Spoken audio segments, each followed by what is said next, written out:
अब इसमें क्या बताया है, गरीबदास साहिब जी कह रहे हैं, आत्मा रो रही है और कह रही है कि वे परमात्मा मैं तो इस, क्योंकि ये मन यहाँ का यु काल जो है ये मन रूप में प्रत्येक प्राणी में ये भिन्न भिन्न रूप बनाकर विराजमान हो गया, और ये मन ही हमें उल्टे रास्ते विकारों पर यहाँ की बुराइयों में जबरदस्ती लगाता है।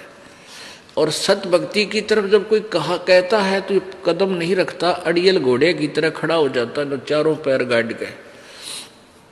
और ना जाने कितने प्रश्न उठाते मन में, यूं कैसे होगा यूं कैसे। और जब जंडी पूजन जाया करते, जब कद्य ऑब्जेक्शन ना हुआ है,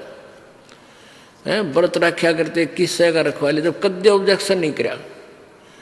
तो यहाँ परमात्मा कह रहे हैं कि आत्मा बोल रही है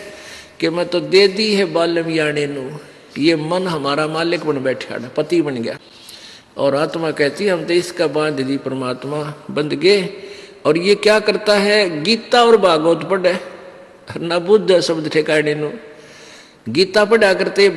श्री मद भगवत देवी भागवत भी पढ़ते थे, पुराण पढ़ते थे, गीता जी भी पढ़ते थे पंडित लोग। और कह कहेगा बेरा नहीं ने क्या है पता नहीं, वो सोच कर गोटे जाते सुनाए जाते हैं, अपने मनमुखी ज्ञान सुना देते हैं। तो यहाँ परमात्मा कहते हैं कि जो साधना तुम करते हो इससे तुम्हारा काल का जो जन्म मृत्यु का जो दुख है काल द्वारा दिया हुआ, ये समाप्त नहीं हो सकता। क्या कहते हैं कि जब फुरमान धनी का आवे और को राखे कर जाने नु, और जा सतगुरु की मैं बलिहारी जो मेटे जम तलवाने नु, उस सतगुरु उस परम संत यानी परमात्मा ही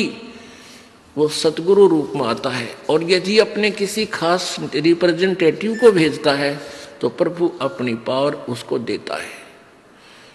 वो सतगुरु ही फिर परमात्मा के रूप में रोल करता है, प्रभु उसको साथ देता रहता है। अभी आपने वेदों में ऋग्वेद मंडल नंबर 10 सूक्त नंबर 161 के मंत्र 2 में आंखों देखा पढ़ा, वेद कहता है यदि किसी की मृत्यु निकट आ गई हो और उसने पकड़ने के लिए यम के दूत आगे पकड़ कर ले गए दूसरे लोक में धर्मराज के दरबार में, तो परमात्मा उसको वहां से भी छुटा कर वापस ले आता है। वो कबीर भगवान है, कबीर देव है। तो यहां गरीबदास साहिब जी भी वही प्रमाण दे रहे हैं कि जब फुरमान धनी का आया को राखे घर जाने नू,